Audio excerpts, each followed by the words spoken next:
మాజీ ముఖ్యమంత్రి వైఎస్ జగన్మోహన్ రెడ్డి పోలీసులకు బహిరంగంగా క్షమాపణ చెప్పాలని రాష్ట్ర పోలీసు అధికారుల సంఘం రాష్ట్ర అధ్యక్షుడు జె శ్రీనివాసరావు డిమాండ్ చేశారు.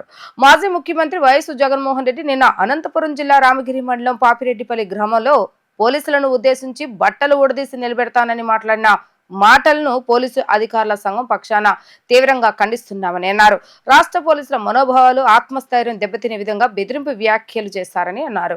రాష్ట్ర మాజీ ముఖ్యమంత్రి జగన్మోహన్ రెడ్డి తాజాగా పోలీసులను ఉద్దేశించి చేసిన వ్యాఖ్యలను ఖండిస్తూ పోలీసు అధికారుల సంక్షేమ సంఘం నాయకులు విజయవాడ ప్రెస్ క్లబ్ లో విలేకరుల సమావేశాన్ని నిర్వహించారు. పోలీసు అధికారుల సంఘం రాష్ట్ర అధ్యక్షుడు శ్రీనివాసరావు ఈ సందర్భంగా మాట్లాడుతూ జగన్ అనుచిత వ్యాఖ్యలను ఆంధ్రప్రదేశ్ రాష్ట్ర పోలీసు అధికారుల సంఘం తీవ్రంగా ఖండిస్తుందని అన్నారు. పోలీసులు రాజకీయ వర్గాలకు రాగద్వేషాలకు అతీతంగా విధులు నిర్వహిస్తున్నారని అన్నారు. రూల్ ఆఫ్ లాను పారదర్శకంగా అమలు చేస్తుంది పోలీస్ యంత్రాంగమని అన్నారు. మాజీ ముఖ్యమంత్రి రాజకీయ లబ్ధి కోసం ఇటువంటి అనుచిత వ్యాఖ్యలు చేయటం కడుసోచనీయమని అన్నారు. చట్టాలను పారదర్శకంగా నిష్పక్షపాతంగా నిర్భయంగా అమలు చేస్తున్న పోలీసులను బట్టలు ఉడదీస్తామన్న బెదిరింపు వ్యాఖ్యలు ప్రజాస్వామ్యంపై మాజీ ముఖ్యమంత్రికి కనీస గౌరవం లేదని స్పష్టంగా తెలుస్తుందని అన్నారు. పోలీసుల బట్టలు ఊడదీయటానికి ఇది ఫ్యాషన్ షో కాదు, పదే పదే బట్టలు ఊడదీస్తానంటే ఏమి చూడటానికి అంటూ ఎద్దేవా చేశారు. జగన్మోహన్ రెడ్డి ఇటువంటి వ్యాఖ్యలు మానుకోకపోతే న్యాయ పోరాటం చేస్తామని అన్నారు. ఎవరైనా పోలీసులు తప్పు చేస్తున్నట్లుగా జగన్ భావిస్తే జగన్ కూడా న్యాయపరంగా పోరాటం చేయవచ్చని తమకు ఎటువంటి అభ్యంతరం లేదని అన్నారు. పోలీసు అధికారుల సంఘం రాష్ట్ర నాయకురాలు భవానీ మాట్లాడుతూ పోలీసులలో మహిళా పోలీసులు కూడా ఉంటారని, పోలీసులు బట్టలు ఊడదీస్తానంటే మహిళా పోలీసులు కూడా ఉన్నారని జగన్ గుర్తించాలని చెప్పారు. ఇక నుండి అయినా మాజీ ముఖ్యమంత్రి జగన్ పోలీసుల మనోభావాలు ఆత్మస్థైర్యం దెబ్బతీసే విధంగా మాట్లాడవద్దని హితవు పలికారు. అవమానకర బెదిరింపు వ్యాఖ్యలు మానుకొని పోలీసులకు బహిరంగంగా క్షమాపణలు చెప్పాలని డిమాండ్ చేస్తున్నామని అన్నారు. ఉమ్మడి అనంతపురం జిల్లా, ప్రస్తుత సత్యసాయి జిల్లా రామగిరి మండలం పాపిరెడ్డిపల్లి గ్రామంలో శ్రీ వైఎస్ జగన్మోహన్ రెడ్డి గారు పోలీసులను ఉద్దేశించి పోలీసులందరి బట్టలు విప్పి నిలబడతానని చెప్పినటువంటి వాక్యాలను ఆంధ్రప్రదేశ్ పోలీసు అధికారుల సంఘం తీవ్రంగా తీసుకుంటుంది.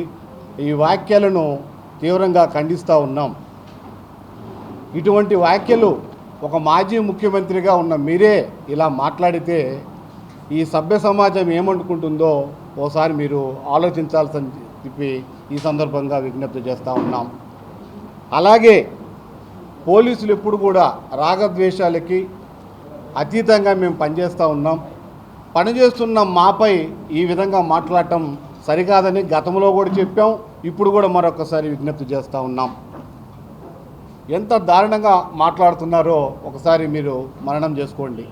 అట్లాగే పోలీసులు అక్కడ శాంతి భద్రతలు లేవని చెప్పి మాట్లాడారు, భద్రతా వైఫల్యం జరిగినట్టుగా మాట్లాడారు. ఇవి కేవలం ఉద్దేశపూర్వకంగా ఒక రాజకీయ మైలేజ్ కొరకు మీరు ఊగిపోతూ మాట్లాడినట్టుగా ఆంధ్రప్రదేశ్ పోలీస్ అధికారుల సంఘం భావిస్తూ ఉన్నది. ఎందుకంటే చాలా అంటే ఎట్లా ఉందంటే మీరు మాట్లాడే మాటలు పోలీసు అందరి బట్టలు తీస్తారంటే పోలీసు బట్టలు ఎవరంటే వారు వేసుకోవటానికి, ఎవరంటే వాళ్ళు విప్పుకోవటానికి ఇది ఏమైనా ఫ్యాషన్ షో అనుకుంటున్నారో నాకు అర్థం కావడంలే.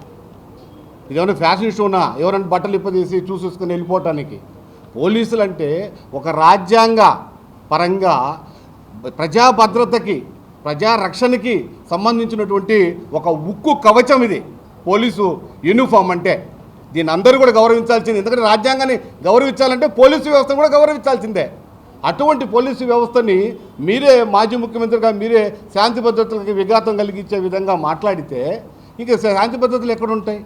మీకు తెలుసా మా పరిస్థితి ఎలా ఉందో? బీపీఆర్డీ ప్రకారము ప్రతి 100 మందికి ఒక పోలీసు ఉండాలి.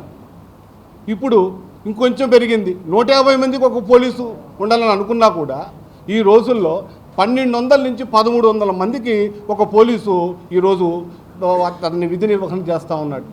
అంటే ఎంత తీవ్ర ఒత్తిడి ఉందో దయచేసి మీ ప్రజలు కూడా అర్థం చేసుకోవాలా. ఇంతలా ఒత్తిడితో మీరు చూడండి, కావాలంటే వారానికి ఒక పోలీసు మా సోదరుడు మరణిస్తూ ఉన్నారు.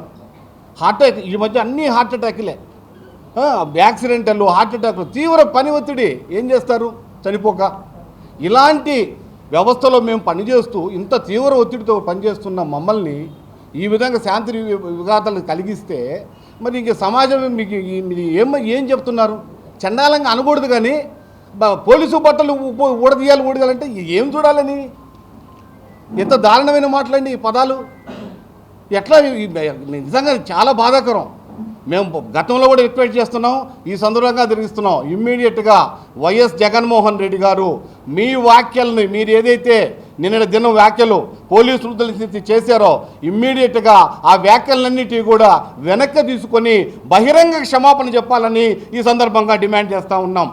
గౌరవ మాజీ ముఖ్యమంత్రి వైఎస్ జగన్మోహన్ రెడ్డి గారు పోలీసుల గురించి మాట్లాడుతూ పోలీసులు అందరి బట్టలు ఊడదీస్తాను అనడం, పోలీస్ శాఖలో మహిళా ఉద్యోగులు కూడా పనిచేస్తున్నారనే విషయం మాజీ ముఖ్యమంత్రి అయినటువంటి వైఎస్ జగన్మోహన్ రెడ్డి గారికి తెలీదా? ఒక కానిస్టేబుల్ నుంచి ఆఫీసర్ స్థాయి వరకు మేము సుమారుగా మహిళా పోలీసులం 5,000 మంది పోలీస్ శాఖలో పనిచేస్తూ ఉన్నాము. అటువంటి పోలీస్ శాఖలో పనిచేస్తున్న అందరి బట్టలు ఓడదీస్తానంటే మహిళలను కూడా బట్టలు ఓడదీస్తాను అనే మాట మహిళలను కూడా అన్నట్టుగా మహిళల మనోభావాలను దెబ్బతీసే విధంగా ఉన్నాయి. కాబట్టి మాజీ ముఖ్యమంత్రిగా పనిచేసినటువంటి మీరే ఈ విధంగా మాట్లాడితే పబ్లిక్లో మిగతా అందరూ ఏమనుకుంటారు అనేది ఒకసారి ఆలోచించాలి. అదేవిధంగా శాంతి భద్రతలకు అనుగుణంగా మేము పనిచేస్తాము, అది గుర్తించాలి. మహిళలు బట్టలు ఓడదీస్తాను అనే మాట మహిళల మనోభావాలను దెబ్బతీసే విధంగా ఉంది. కాబట్టి మాజీ ముఖ్యమంత్రి వైఎస్ జగన్మోహన్ రెడ్డి గారి వారి అనుచిత వ్యాఖ్యలను వెంటనే వెనక్కి తీసుకోవాలి. పోలీస్ అధికారుల సంఘం తరఫు నుంచి నేను డిమాండ్ చేస్తూ ఉన్నాను. లేదంటే చట్టపరంగా మేము న్యాయస్థానాన్ని ఆశ్రయిస్తామని ఈ సందర్భంగా తెలుపుతున్నాను.